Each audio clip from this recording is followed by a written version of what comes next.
Yes, we're live. So, starting the intro.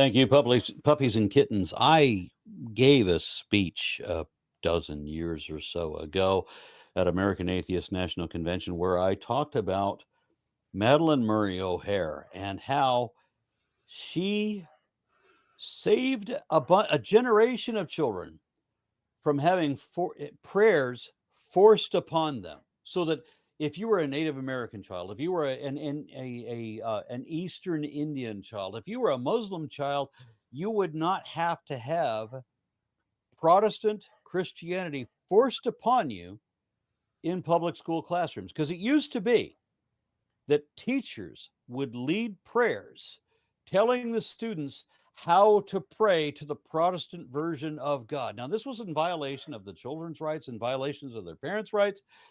And the way that the Christian right has perverted that was to lie to you, saying that Madeline Murray O'Hare took prayer out of school. No, what she did was prevent teachers from being able to mislead and deceive other school children into being forced into praying to a particular version, a particular God, regardless of their parents' rights or better wishes. Now, at the end of that speech that I gave, this enormous man, well over 6 feet tall, approached me and shook my hand and told me that he had been working since with American Atheists, from the very beginning, one of the first generation of people to work with Madeline Murray O'Hare, and that was Frank Zindler. Frank, I'm so glad to have you on the show today to talk about your life, your legacy, this organization that you've been working with. Please take over the show. Let's just hear from you from here on. Well, Aaron, thank you so much. I really appreciate this opportunity. It's been quite a while since I've been able to be at all active, publicly, that is. I mean, I used to do lots of radio and television shows, and I had my own cable access show and so forth. You told me that you had started Jerry Springer and what was it? Well, yeah, Catherine Lake? yeah. Madeline Murray O'Hare and Donahue. Uh, she was on Donahue's first national show, and she absolutely launched Donahue's show. And then some years later, when the same producers of Donahue decided that they wanted to nationally syndicate Sally Jesse Raphael, they called Madeline and asked her if she would do for Sally Jesse what she had done for Donahue.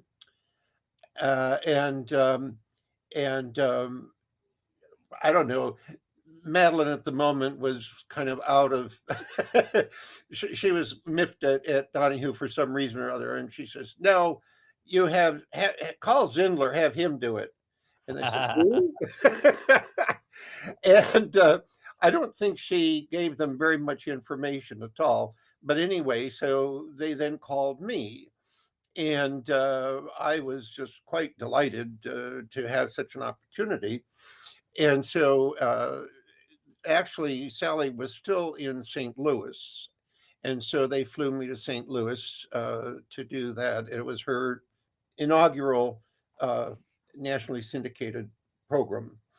And uh, I had um, I had a colleague um, who was with me, and the two of us faced off against, I don't know, I'm probably exaggerating, but I think it was about 20 Church of Christ ministers, and they were pretty vicious, but it was a sensation, and indeed, Sally's career was immediately catapulted right towards the top. And then I don't know how many years later that was. The next thing was the same producers decided to syndicate Jerry Springer, and so I thought, well, okay. So the problem was Jerry was still in Cincinnati. He had been the mayor of Cincinnati, and so the producers were just so flattering to me, and they said, Frank, you did such a good job. Um, could you suggest an opponent? And I had never heard of such a thing, but I thought, okay. So there was a very notorious um, uh, campus preacher named Brother Jed and his wife, Sister Cindy. And they were just notorious. They traveled from university to That university. sounds You know, so 80s. What was it? you're Brother gonna Jeb, burn, you homosexuals. Yeah. Brother Oh, Jeb and Sister oh, Cindy? yeah, Brother Jed and Sister Cindy. You can't make this stuff up. And so, and so there was a woman named Carol Gray, who was at that time the secretary of the American Atheist chapter. We still have the chapter here, of which I was the director.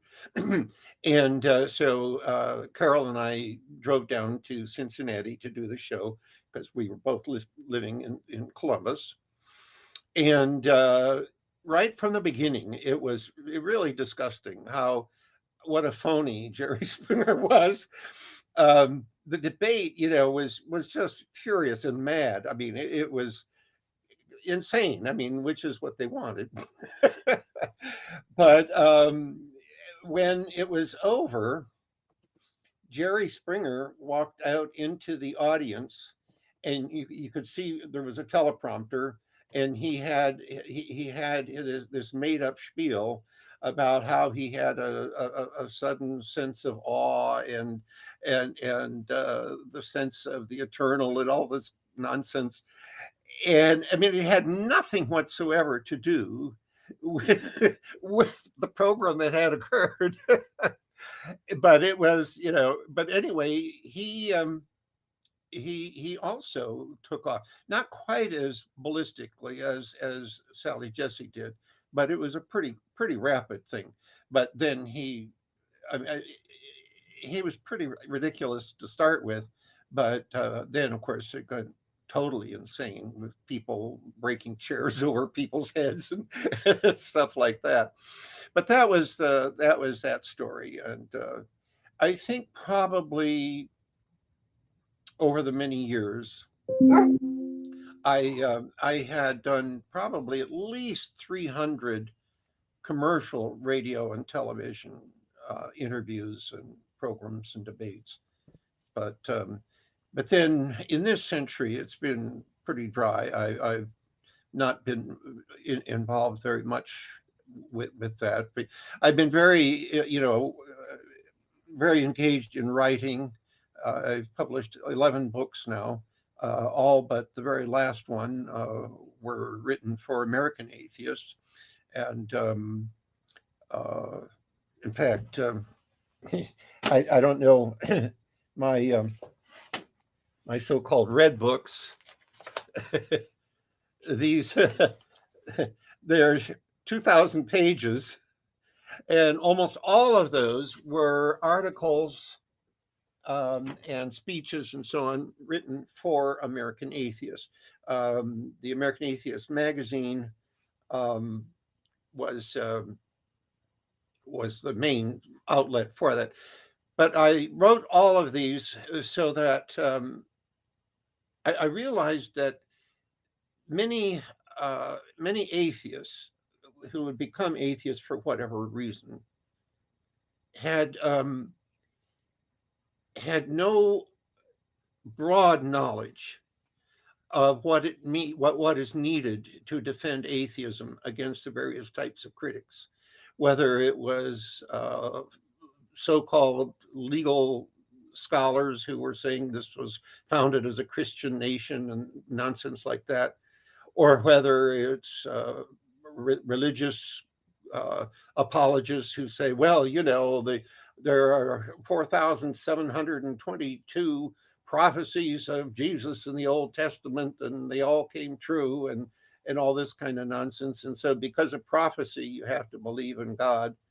And then there was, How do you deal with that? I mean, you know the history, both of the collective prophecies, the supposed 300 yeah, prophecies that have been claimed for yeah. Jesus, and you know the biblical history, you know American history, which is being heavily perverted by the Oh Christian. yes, oh yes, yeah. I mean, how do you deal with that with this?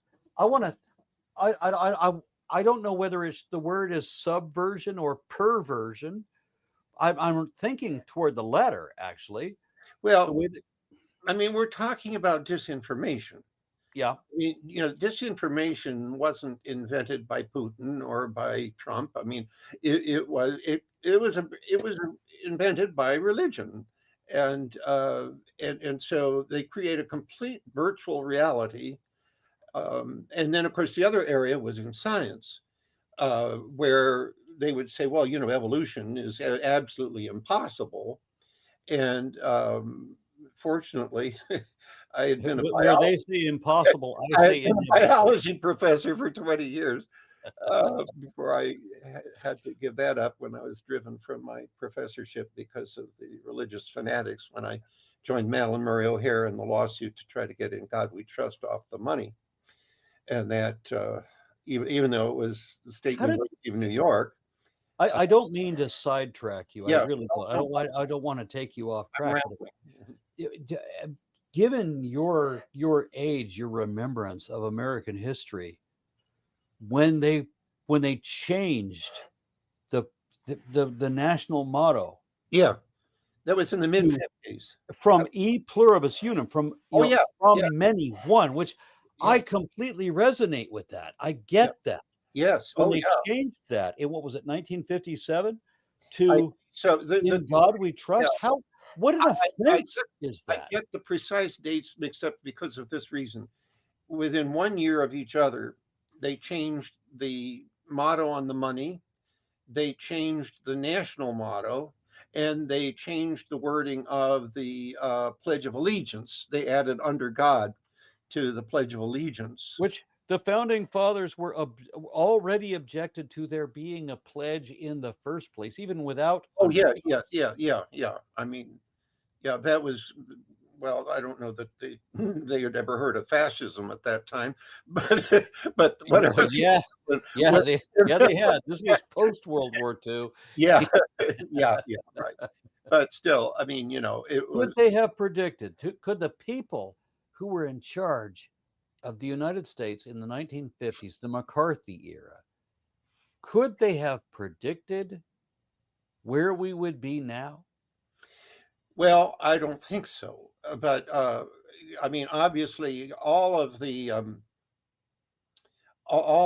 mottos were kind of related to the McCarthy surge, and uh, but well, the really, when Madeline in 1963 won her Supreme Court case, uh, as you say, declaring forced prayer and Bible reading in the public schools unconstitutional, um, she triggered basically all the Supreme Court First Amendment litigation that has ever happened since then. It has either been further rulings that added to that, and many, many, many, many, many cases that were trying to override that. And And all of these people complaining that Madeline had taken prayer out of school when that is completely wrong. oh yes, of course. I mean, no one has ever been prohibited from praying. I mean, how could they do that anyway if they wanted to? I mean, it's Yeah. preposterous. But anyway, no, it was this coerced prayer, and I mean, and again, people said, well, what's such a problem with having some prayer? I think it is psychologically very, very damaging for this reason. Prayer is telling when children are being made to pray, they are being told that there is this invisible, indetectable person who is more powerful than their teacher. They are taught to believe in a completely imaginary world which takes precedence over anything that is here that you can touch and see and feel. And so that means then that they are encouraged to believe in things without evidence, or even against the evidence, as in the case of biological evolution. So I think prayer, we talked about cascades earlier, but there's a cascade effect in terms of the things that will result if this forced prayer becomes really imprinted in the brain. So, but anyway, I admire your Python. It's when Anne and I were married. This was back in 1964. We had very little money, but we we chipped in together and we bought ourselves together. We bought a wedding present, and it was a 6.5 foot boa constrictor. She had been in a children's television show in Grand Rapids, Michigan. I was teaching in Holland, Michigan at the time. I taught 3 years of high school and then 17 years of college. But anyway, she had been a television celebrity already, but she had the undignified name of Bubbles.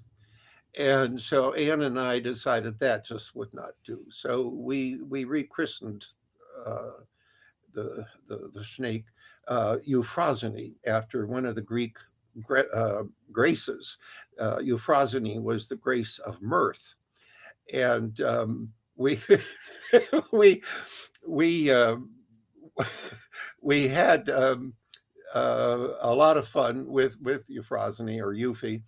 One of the interesting things was we were living in a basement apartment right across from the Central Square in Holland, Michigan, right by where they had the big tulip festival.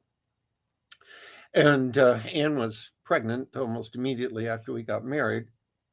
And so we started by tulip time, we were getting ready for a birth.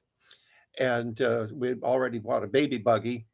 And so we decided to take Euphrosyne for a ride in the park. And so we had Euphrosyne in the baby buggy. And all these Reformed Christian church ladies, came up to see the baby, and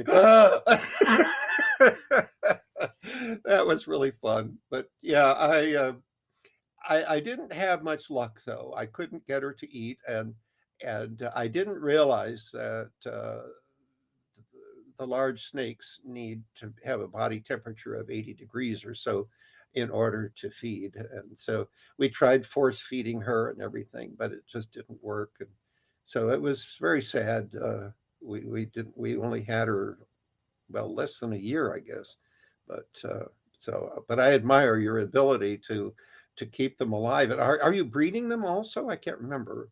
My wife wanted to breed them. We haven't bred them yet. Oh, However, today, being early February, mm-hmm. for whatever reason, it was in the mid 80s Oh, Fahrenheit today. So uh-huh. I had to take him out to one of the local beer gardens that we often take him to, because it was so warm. It's unseasonably warm. Yeah. Mm-hmm. And if the world is going to, roast on fire because of global warming, we're at least going to try to enjoy a little bit on the way out.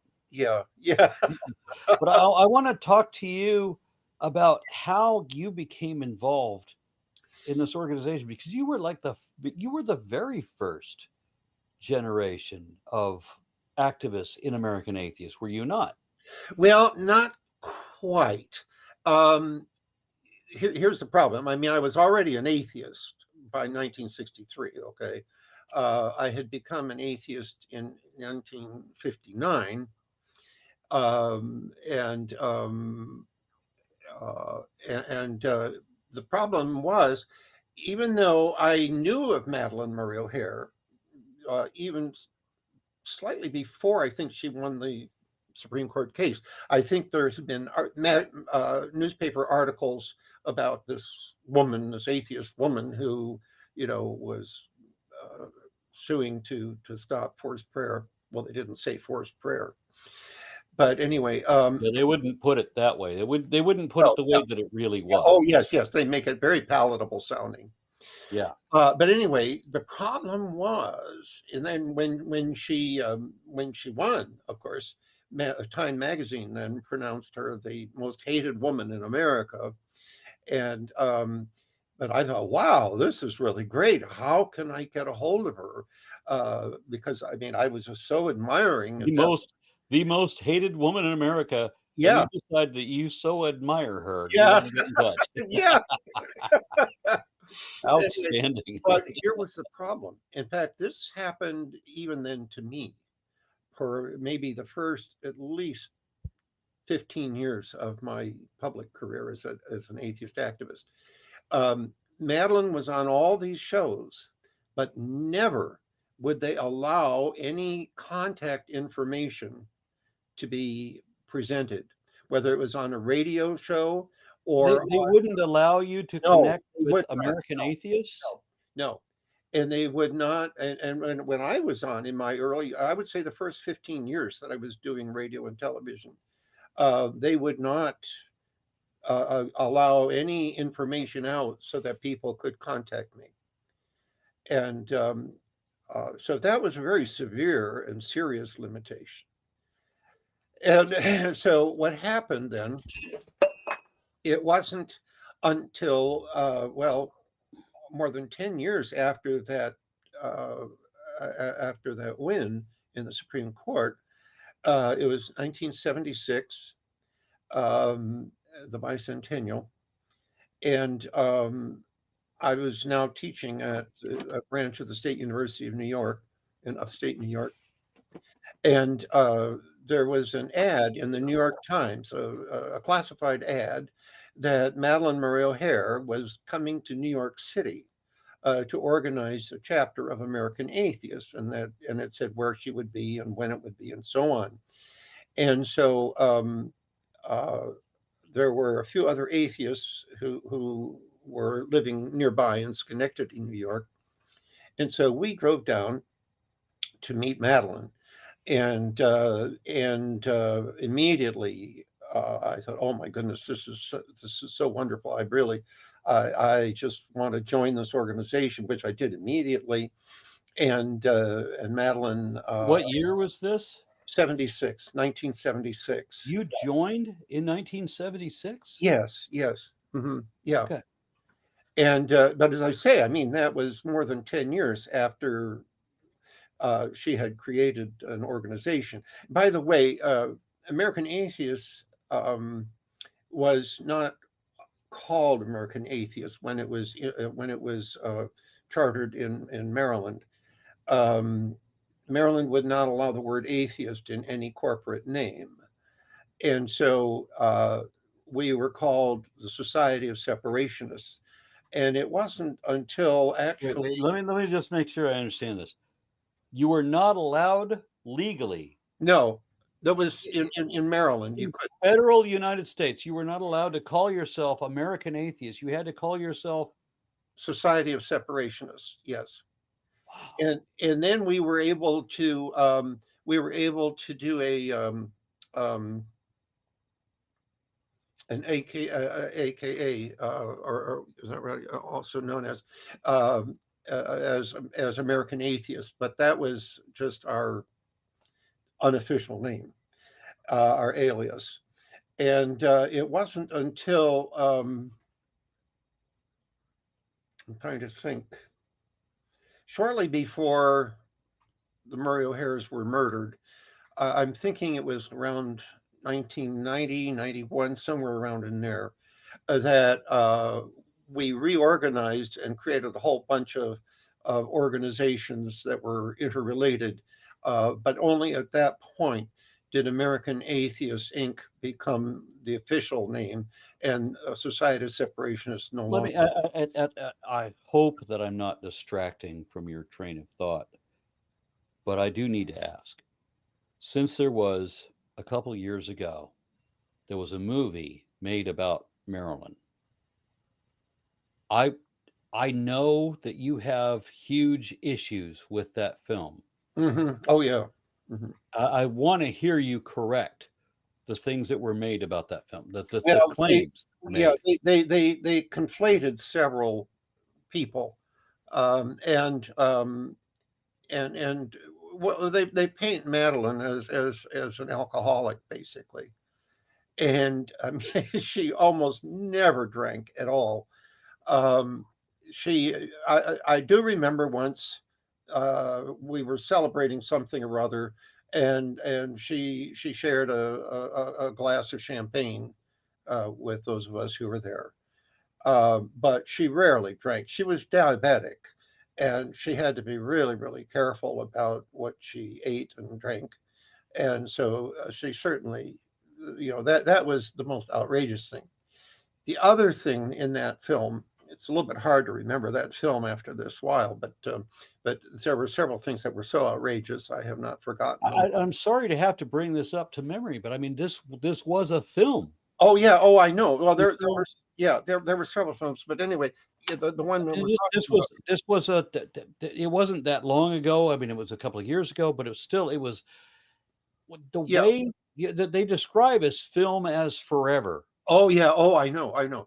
The And most so while I outrageous. remember now, I never met Madeline, but I remember the show presented her in a certain light, and momentarily there were times when the light would seem to be somebody that would be admirable, but I realized that I was watching propaganda at the same time. Yeah, yeah, yeah. What was so outrageous was they made up the story that she was keeping two sets of books. There had been a rumor.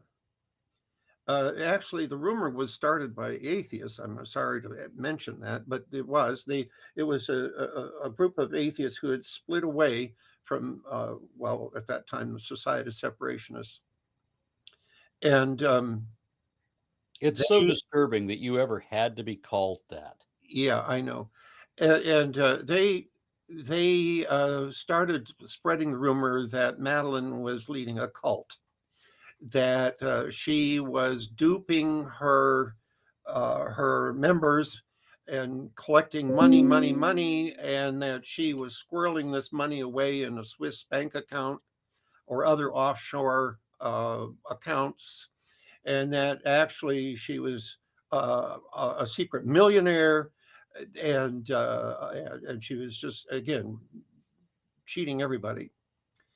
And Now, this was all money that was she fully aware, just to make sure that we're clear about this, was she fully aware that this is the organization's money? This is not her money? oh yes, oh yes, yes, yes.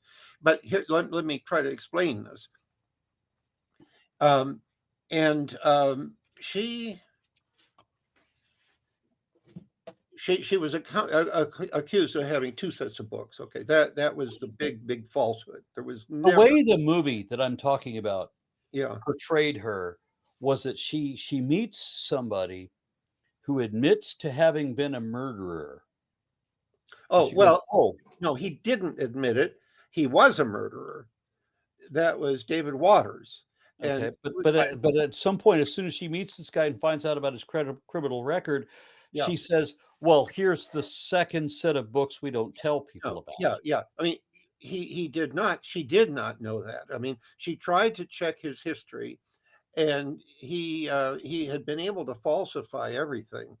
he was a very, very brilliant man. I mean, he could do almost anything practical, including printing and well, forgery.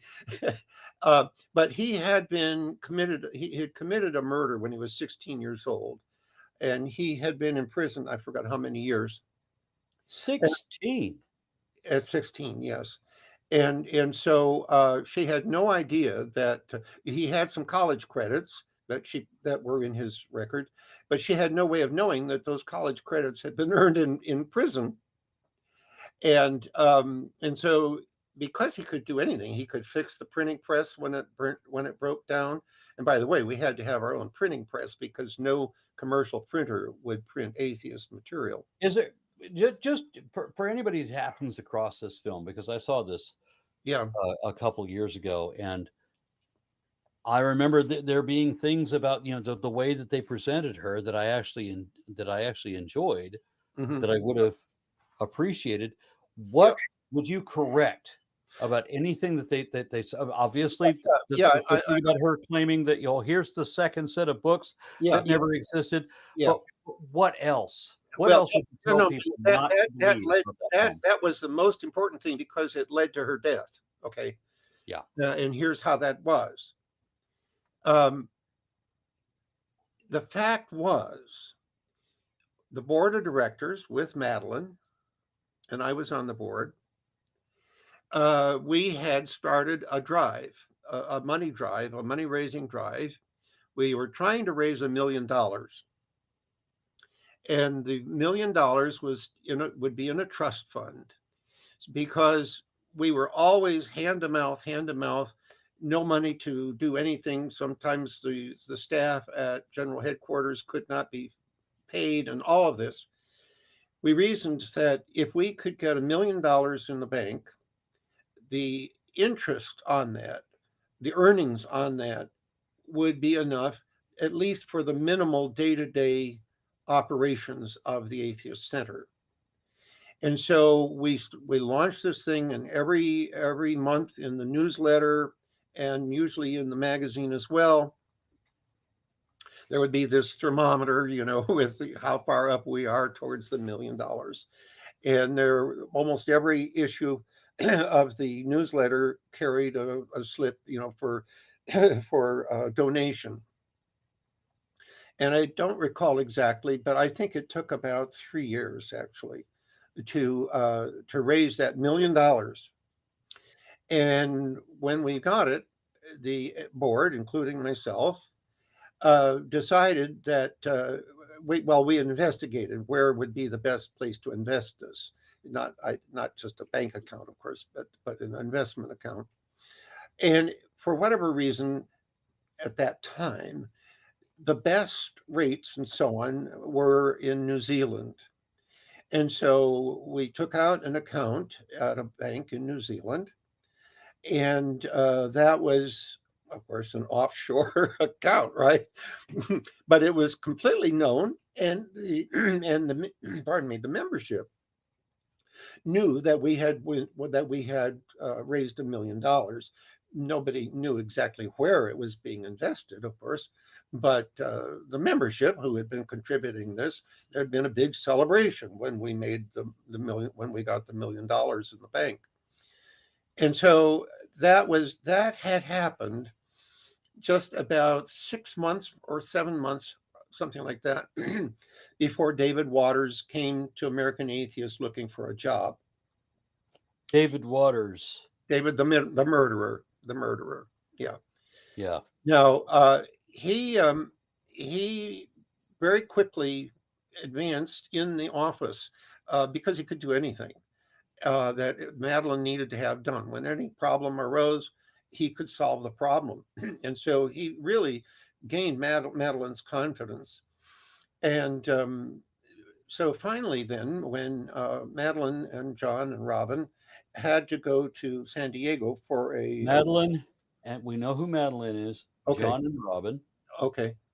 John Murray, her younger son, and Robin Murray O'Hare, her granddaughter, and the daughter of her other son, William Murray. And but she let's see, my train of thought just got derailed. I'm sorry to distract you. I Okay, want okay, people to be able yeah, to follow the yeah, story. yeah. Well, no, that's important. I understand that's important. Anyway, so when he got into the office, This he is one of those. This is one of those moments, when people say, if I knew then what I know now, oh yeah, right? Yeah, yeah, if I could go back and live my life again, yeah, and yeah, this story, yeah, yeah, yeah, how Madeline and her granddaughter ended up in the custody of this guy Waters. yeah. This is one of the most disturbing stories Oh of my yeah, life. yeah, yeah. I've heard so much about from Christians who would say, well, if she lived a good and saintly life, if she was really a good person, she wouldn't have been murdered.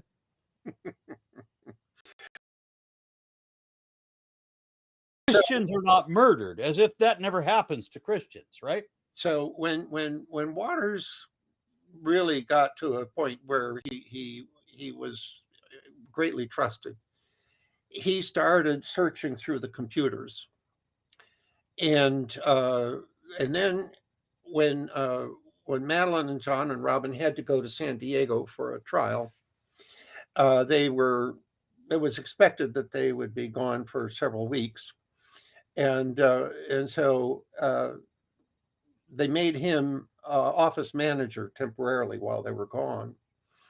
And the vice president at that time, Dan Saunders, who was in AIDS crisis, he died of AIDS ultimately, but he normally would have been in charge of the Atheist Center, but he was in the hospital, and so Waters took over. Well, while they were in San Diego, Waters started going through the computer, looking through all the accounts and stuff like that. Well, lo and behold, he found an account in New Zealand. Of course, he had no knowledge what this was. He didn't know what everybody else did know, that that was the trust fund that we had, established, and that had the $1 million that we had raised so laboriously over several years. And so he thought, ha ha, these rumors are true. This is just the tip of the iceberg. So uh, there was a problem. He stole a bunch of things from the atheist library, including the library catalog computer, which was brand new, by the way. It was the first library computer, catalog computer that we'd ever had. And he stole probably the rarest books in the library. But anyway, when they the Murray O'Hare's came back, they found this out, that something had happened, that these things had been lost, and the Austin police would not do anything to arrest Waters. They were quite certain that Waters had done it. They were quite sure that his fingerprints were on the stolen bonds and whatnot. But anyway, so they wouldn't do anything. So it was basically open season on Atheists. Then a number of months went by. The trial in San Diego had ended up as a hung jury or whatever, and there was a retrial. And so for the retrial, uh, Real quick, and I'm sorry if that's a yes, sidetrack, but what was the issue in San Diego? American Atheist was being sued by the Truth Seeker, that we were allegedly a racketeering organization. That again, I think it probably was a spinoff of the rumor that Madeline had squirreled all this money away, and that it was, that in offshore accounts and so on. It's not quite clear how they ever came up with this idea of a RICO case, racketeering. But anyway, so for the second trial, uh, my wife and I, Anne was also on the board of directors at that time. The two of us had to fly out to San Diego to testify in the trial. And I want to say that very proudly that I am currently on the board of directors of American Atheists. yes, and you're a trusted and a very valuable member. Please, I'm so happy that you're on the board. Thank you so much. It's one of the things that I am proudest of. Well, you should be. I Continue. mean, yeah, I mean, it really, I have viewed it as one of the greatest honors of my life. The only one that was a little bit more maybe was a brief period that I was acting president of American Atheists in You 2008. were president. Yes. I Yeah. was not aware of that. Yeah. Yeah. And but anyway, to finish the story, um, while we all were in San Diego, uh, just before the Murray O'Hares left, once again, Don Sanders was in AIDS crisis and back in the hospital. And so finally, David Waters was there as manager. And so now he knew that there was this offshore account, and he got some of his buddies who had just gotten out of prison. And when the Murray O'Hares came back, he knew that they would be in the office on Sunday, that the rest of the staff would not be there because only the Murray O'Hares worked in the office on Sunday. Everybody else had ordinary, normal work days at the center. And so they then came and they kidnapped the Murray O'Hares. There is some evidence that that Madeline was ultimately tortured. Um, the rumor is that they snipped off her toes. I don't know whether that really was true. But anyway, they thought they could extort out of her the other accounts, and nothing. Of course, there weren't any other accounts. But anyway, they did know about the New Zealand account.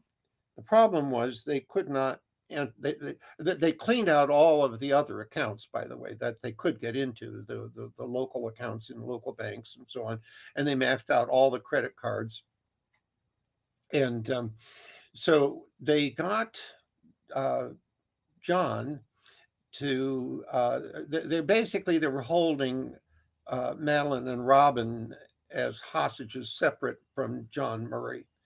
And so to get his compliance, they flew John Murray along with, I think it wasn't David Waters. It was one of the other accomplices. I think it was Chico, but maybe I'm wrong on that. I'm not clear on that right now at the moment. But anyway, they flew to New Jersey to the bank that was sort of the liaison bank, and so they had John withdraw. They flew to New Jersey with John? With John, yes. And they were sure that John would cooperate because they were holding in an uncertain place Madeline and Robin. And so they were sure that he would cooperate, and he did. So he arranged to have $1 million transferred to San Antonio to a rare coin dealer to have it converted into $1 million worth of gold coins.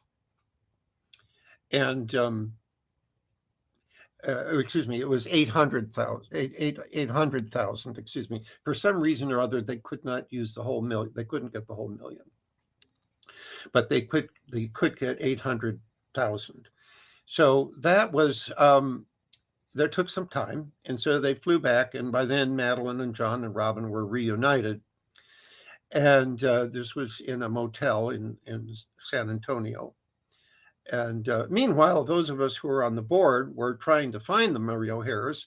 They just disappeared. The movie implies that all three Madeline Murray O'Hares were holed up in hostage in somebody's private house. No, that whole time. No. They were held hostage in at least the time that we can document for sure. They were all together in this motel. I can't remember the name of the motel. In fact, the irony is we actually had searched Spike Tyson, who was our liaison at the Atheist Center. He had actually gone around in San Antonio once we got the telephone records of where all the phone calls were coming from and to. Spike checked out all of those places in San Antonio to see if they knew if they had seen Madeline or any of the others, and that. And so he even checked out that motel, but for some reason they didn't recognize, or whoever he saw didn't recognize him. But anyway, so they then once they got the money, then the coins arrived, and so they again got John Murray to go with a suitcase to receive the gold coins. I can't imagine how much that suitcase weighed.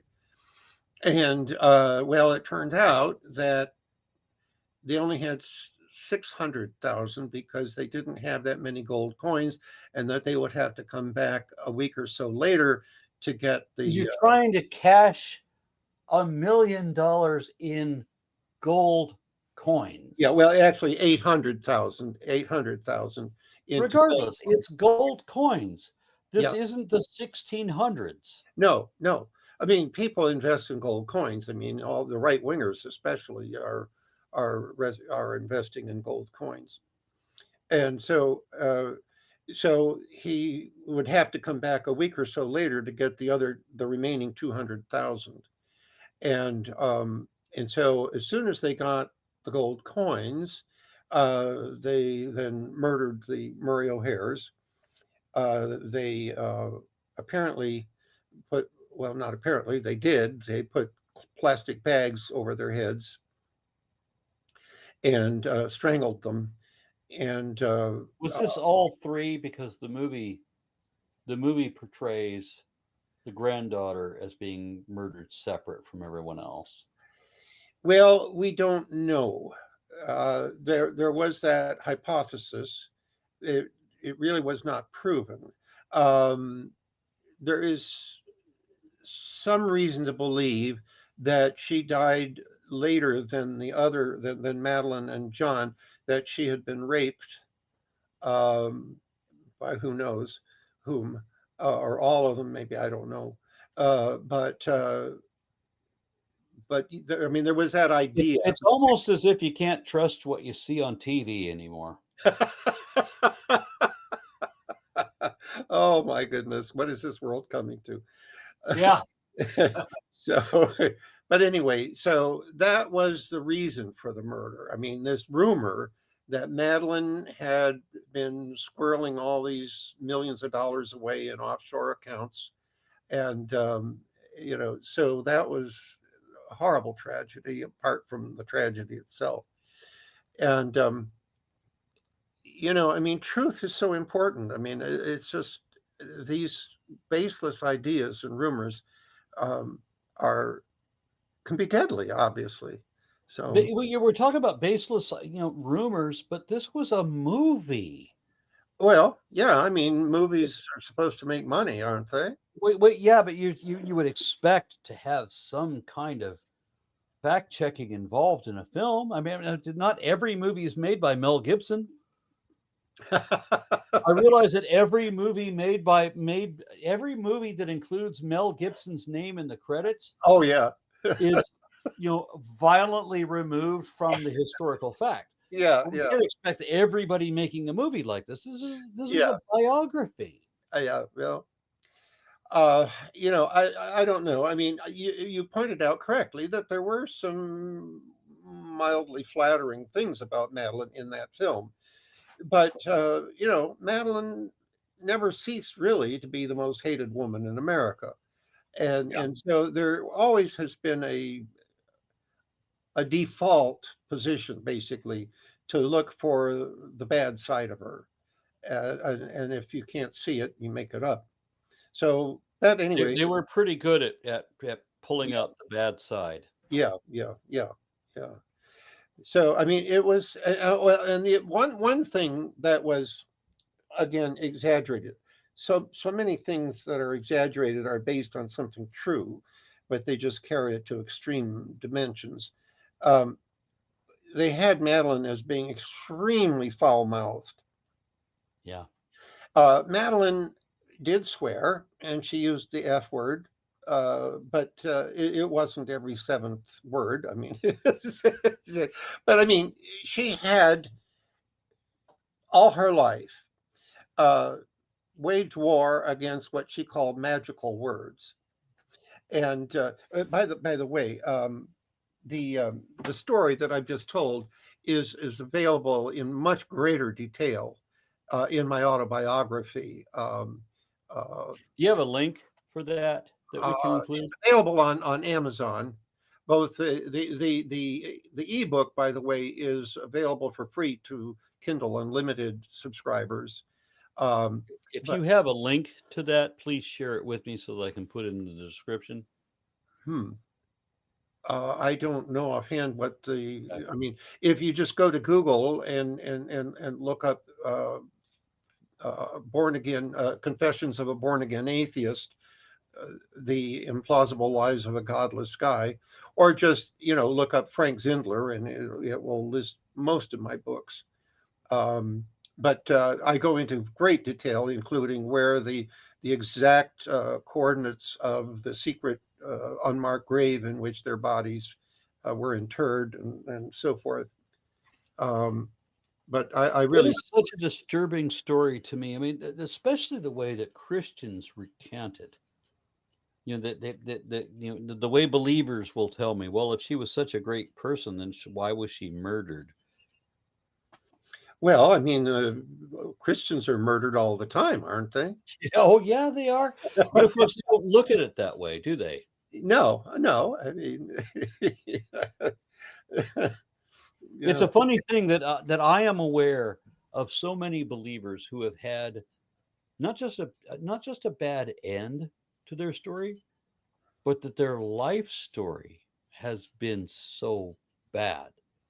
I have such feelings for so many Christians who have just lived a shitty ass life, always plagued but by so many curses that they don't recognize as such. Of course, and I shouldn't either. But I mean, it's just that that these people have lived such a pathetically sad life, and if they'd had any wherewithal, they would have recognized it. There would have been some way to pull themselves out of the abysmal situation that they were raised in that they never recognized.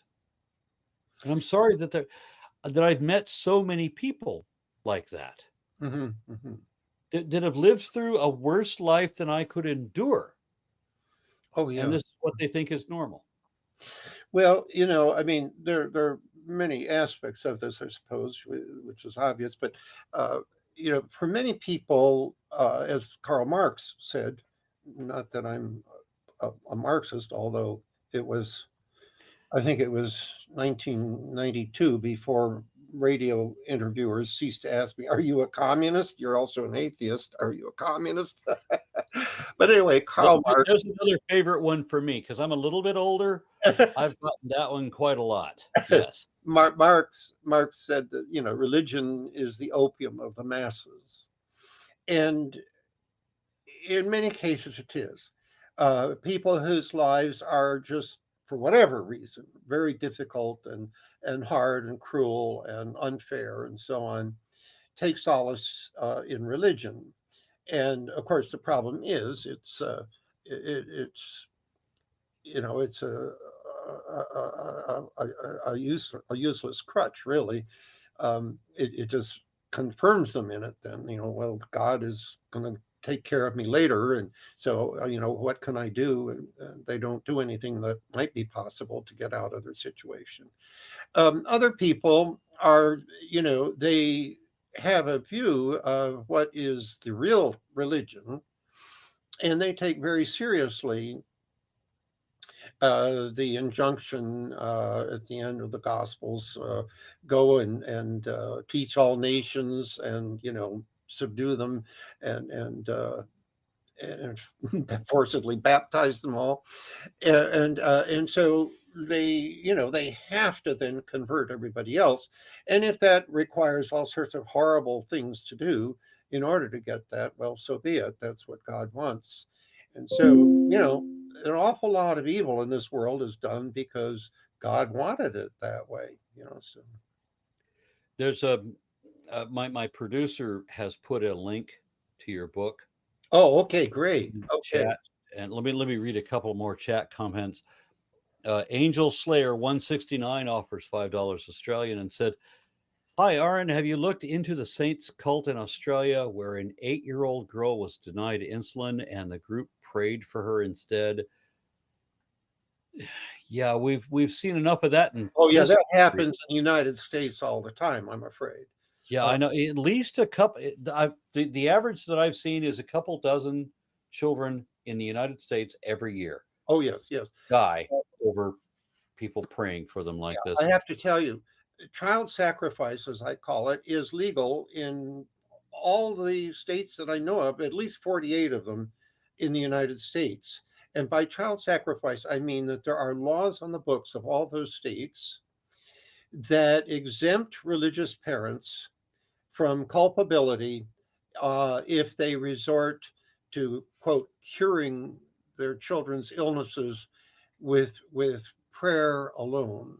Why is there not a public announcement that no, this shit doesn't work Well, and we're going to hold you accountable if you try this? here in Ohio, I fought against it very much. I testified several years in a row before the legislature, the Ohio State Legislature, to force religious parents to use to allow medical treatment for their children. But however, the Christian Science is almost extinct now, but it is extremely well funded religion. When the last Christian Scientist exists, he will be worth billions of dollars. But the endowment of the Christian Science Church is very large. But anyway, I charge that they were bribing virtually all of the legislators, both Democrats and Republicans, to preserve religious freedom. And if that means letting your child die for Jesus, well, so be it. And there were other cults. I mean, the Christian Scientists themselves are so few in numbers that, and most of them are so old that they are not likely to have any children die of this or that or anything else. But there are these other cults that don't have any political clout themselves that are able to take advantage of what the Christian Scientists have done. By the way, whenever you buy Smucker's jams and jellies and several other jams and jellies lines that have been bought out by the Smuckers but don't have that name anymore. The Smuckers are Christian Scientists, and they were the leaders here in Ohio against medical care for children. So there's an organization against medical care for children. Yeah. I mean, in Christian Science, there is no such thing as illness. It's all bad thinking. And there is no such thing as death either, by the way. I hope you know that. There is for me. Yeah. Death is just messed up thinking.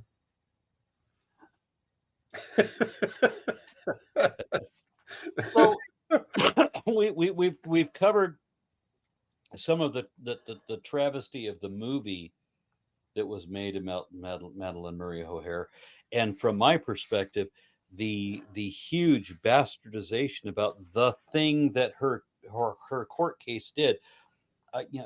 Stopping teachers from forcing children into a Protestant Christian version of prayer. Yeah.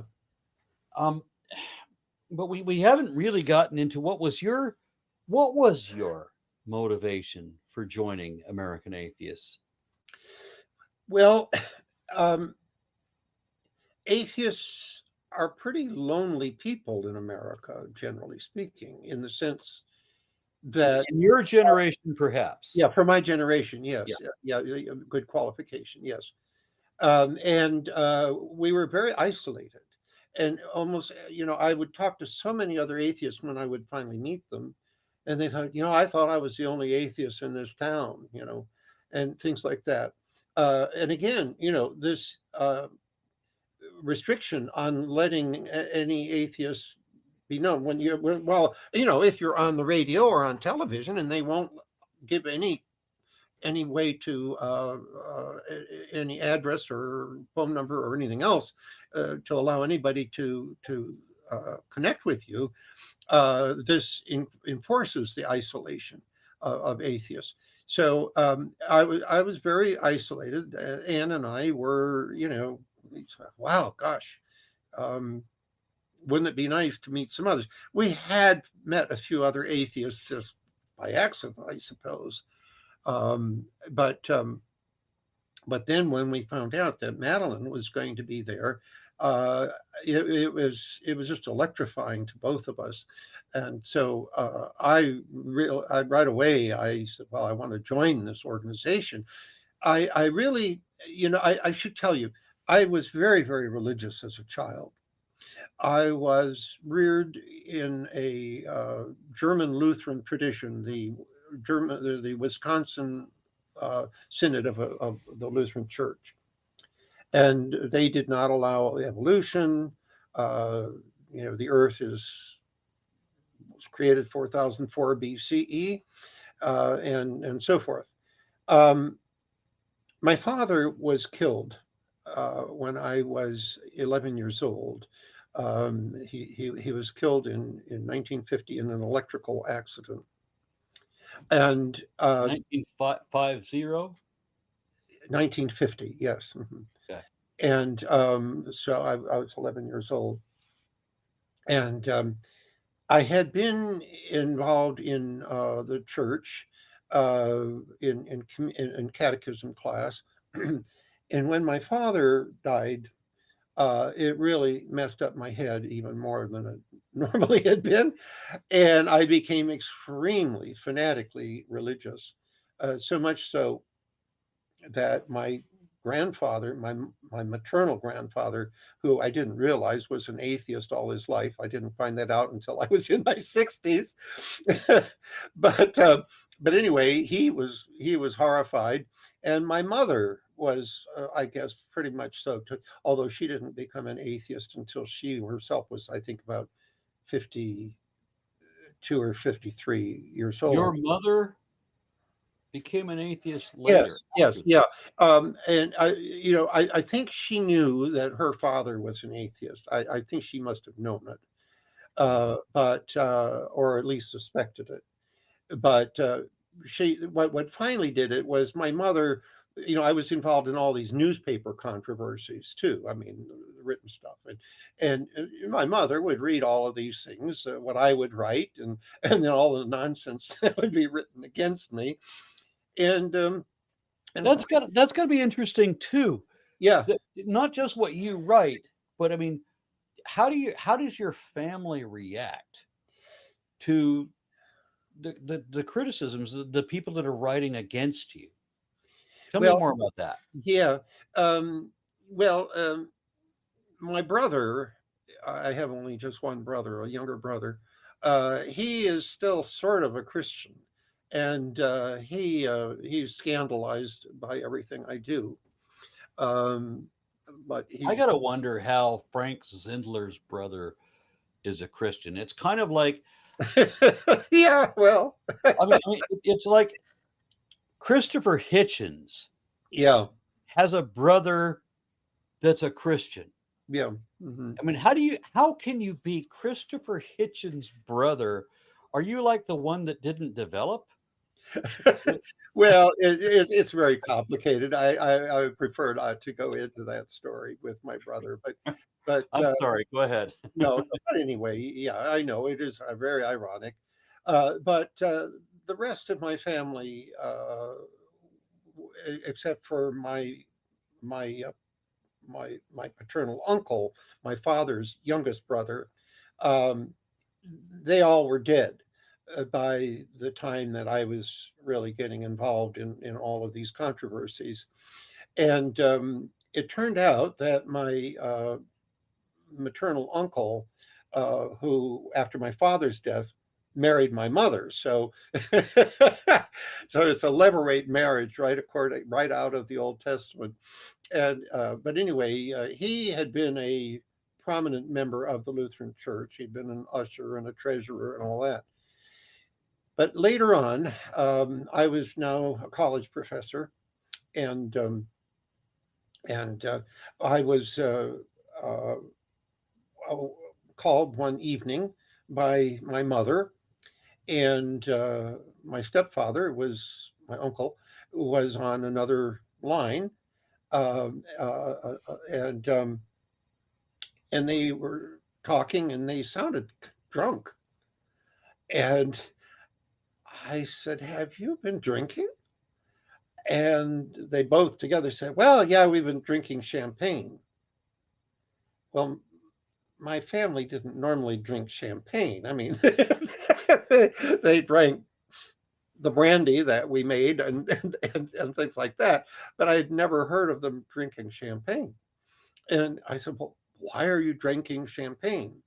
And they said, "Well, we're celebrating our excommunication from the Lutheran Church." In all these years, I've never been excommunicated from the Lutheran Church. And when I caught my breath, I said, "Why were you excommunicated from the Lutheran Church?" And they said, "Well, we hadn't been going to church for several years." I didn't know that. And the church had a new pastor, and we had never met him before. And he came out. We lived on our family lived in a house in the country that my father had built. He came out trying to raise money that the church wanted to move, uh, and, and that they're trying to. We need to raise however much money in order to build a new church on the outskirts of town. This was in Michigan, and my mother and father, stepfather, said, "Well, we really can't." We really can't contribute anything to that. And so the preacher was pretty pushy, and he pushed them and pushed them and pushed them. And finally he said, "Well, why won't you do this? God needs this." And my mother said to him, "We don't believe in those fairy tales anymore." And my stepfather seemed to be in agreement with that. And and then my mother went further. She said, "The only reason you need to build a new church is because there are a lot of Negroes now moving into the neighborhood. Isn't that the case?" And he was silent. And I mean, it was clearly white flight that was doing this. And, and we know Jesus was a white man, he was not black, Oh yeah. just like Santa Claus. And, and As white as everybody else in the Middle East at that time. so, so anyway, the preacher got up in a huff and he said, "You have 48 hours to repent of that blasphemy, or you will be excommunicated." And so the night that my parents called, the afternoon, the mail had arrived with the formal notice of excommunication. And so they were celebrating. So actually, both my stepfather and my mother became atheists. And my mother was certainly until she died. It's not clear whether my stepfather was until he died or not. He ended up somewhat demented. I'm glad that I got a chance to talk to you about that. I've got to read a couple of comments from the Okay. chat. Angel Slayer 169 offers $5 Australian and says, "Hi, Aaron. Have you looked into the Saints cult in Australia where an 8-year-old girl was denied insulin and the group prayed for her instead?" I feel like I've just read Yeah, this. you read that. Yeah. Yeah. Okay. So I apologize for that. Tammy B offers $10 Australian and says, "Aaron Raw, thank you for being awesome. Have you heard of the Christ's Reality Asylum for Penny Rimbaud and Eve Libertine of an old punk band across symbols? I don't understand the symbols. Very explicit. I recommend a listen." Okay. I wish I could follow that. And then Peter offers an Amazon link to Born Again Atheist Frank Zindler. Very good. Good. Yep. And then this is where Peter says that he put a link to your book as well. Thank you. And then Tammy B offers $5 Australia. Are we only reaching Australia at this point? All of the callers have been from Australia. Frank, have you heard the story of Wally Hope, anarchist with suspicious death in the 60s and 70s? No, I have not. Yeah, Frank, have you heard the story of Wally Hope, anarchist with suspicious death in the 60s and 70s? I'm sorry, we have apparently not. No, Either of us heard of this I one. have not heard of him. Yeah. I apologize. We couldn't give a better answer to that, but I'm afraid I'm not familiar with that either. No, I'm not familiar. Yeah. All right, Frank, I want to thank you for clarifying it. The movie that I watched that you addressed, there were moments in it where I was still that I thought were legit, and I was still on Madeline's side. I remiss that I never met the woman. This is one of those things where you don't realize who you are until too late in life. Yeah, right. Yeah. I should have met her. Mhm. I should have met yourself a long time ago, honestly. So, Comment, please. I mean, I'm just going to let you have the floor for the next 5 minutes. We'll close it up. Whatever okay. you. Well, I really one last thing I think I might be, which might be of interest. You asked why I joined American Atheists or Society of Separationists. Well, obviously, it was necessary for me to be an atheist first, right? And as I said, I was very religious as a child. And so, What was the well, that's catalyst what I'm that going to get broke into. that up? Yeah. So what turned me from a very super religious child into an atheist activist. I started high school at the age of 13, and but when I had graduated from 8th grade, a 2-room country school, uh, I had been confirmed in the Lutheran Church that same year. How the elders of the church were so impressed with me. They thought that a second Martin Luther is in their midst by my fanaticism and so on. And so they offered me an 8-year scholarship, 4 years to a Lutheran high school in Saginaw, Michigan, and then 4 years to the Lutheran seminary in Milwaukee, Wisconsin, to become a Lutheran pastor. My mother, again, I said she already was on the verge, I think, of becoming an atheist, or at least not a very strong believer. She made up the story. Oh no, Frankie, we can't spare you on the farm. We need you on the farm with your father dead. We need you on the farm.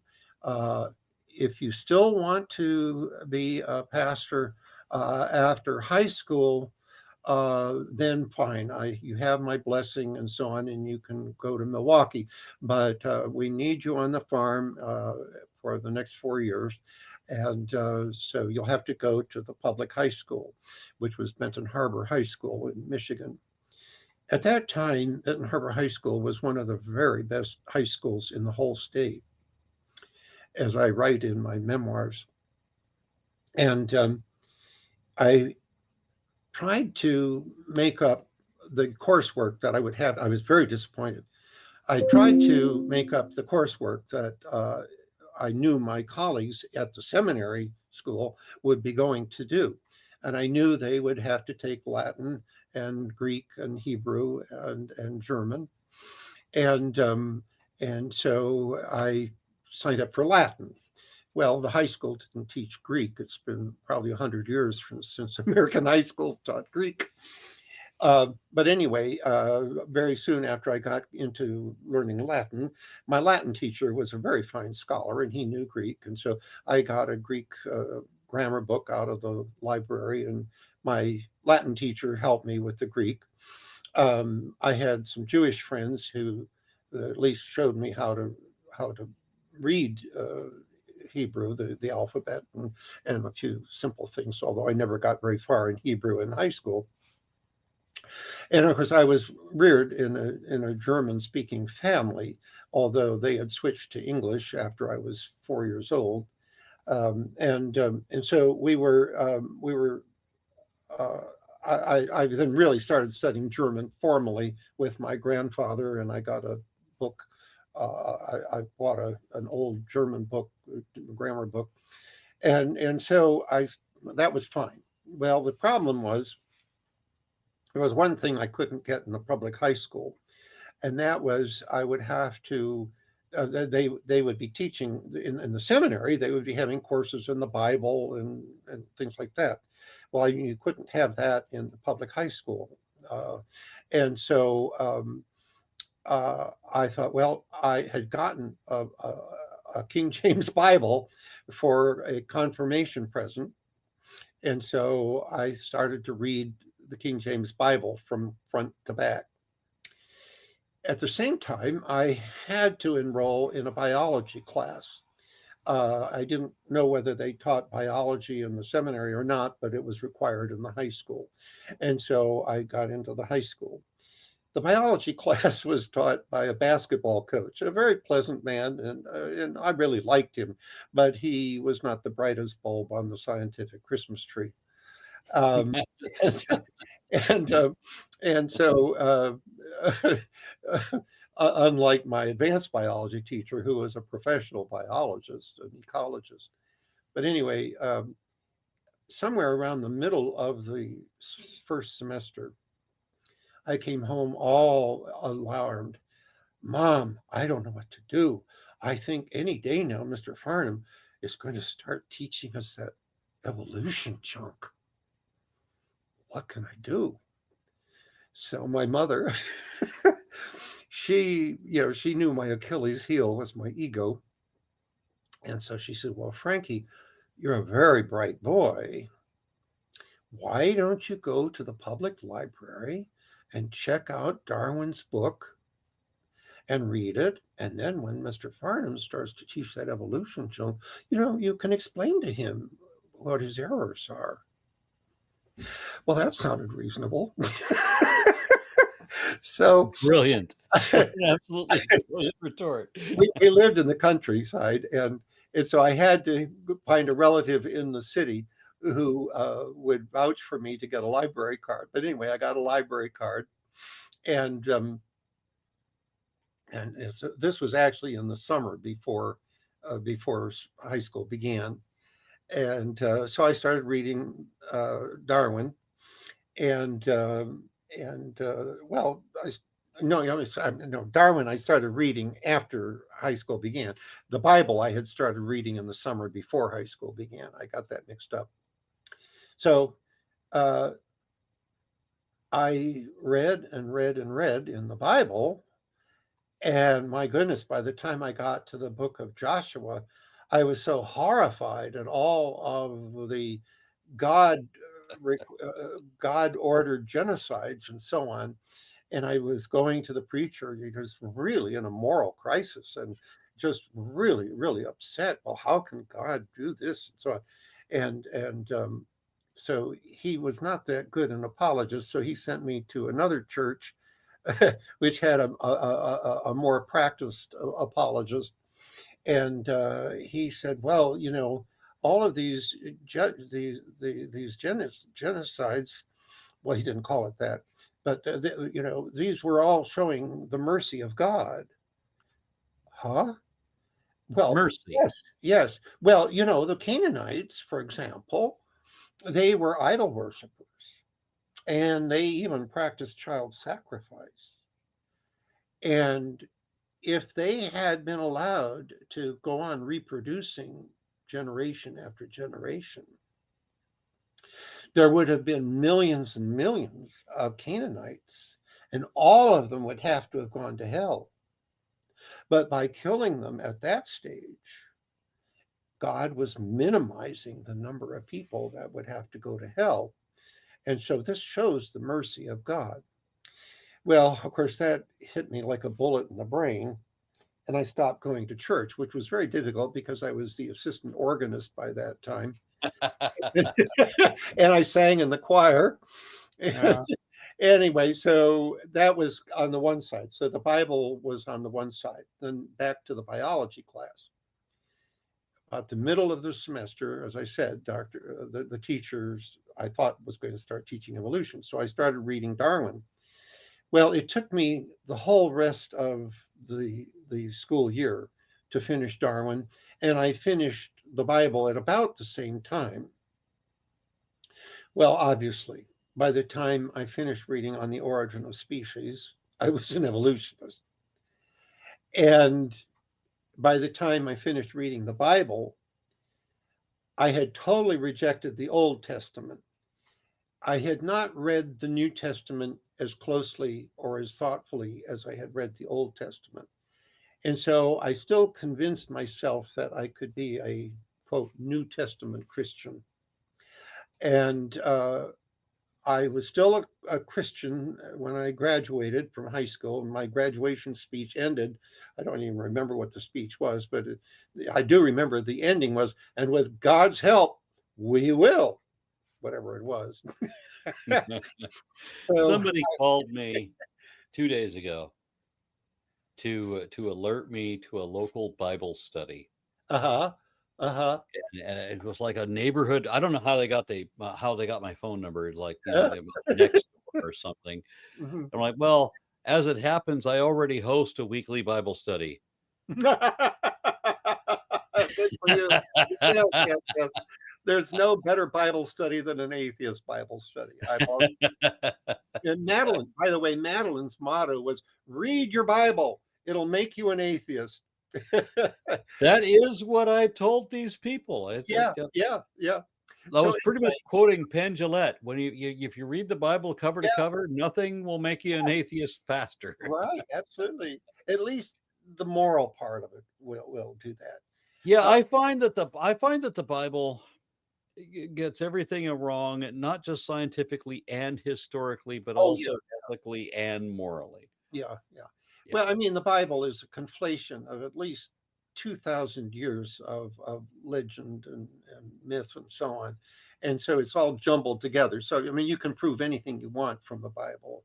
I got another comment I got to read. Deviant Outcast says, we need more people like Aaron and Frank. People who, like Sisyphus, fight tirelessly against irrational, bigoted, anti-human, anti-intellectual fundamentalism, not just for the U.S., but for all of us. Wow. Well, yeah, sometimes I do feel like I'm rolling a stone uphill only to have it roll back down. Especially now in this last election. Oh boy, I'm so election especially. You know how the little kid, when they get scared, they just cover their eyes? Yeah, I know. Yeah, ever since November, I've just been there. Yeah, well, welcome to the club. That's I'm all right, Frank, we got to close this up. Okay. And I'm going to let you close it up however you like. Okay. To end the story, I got to college, and I was one of the few Christians there. This was a very, very elite college that everybody was an atheist.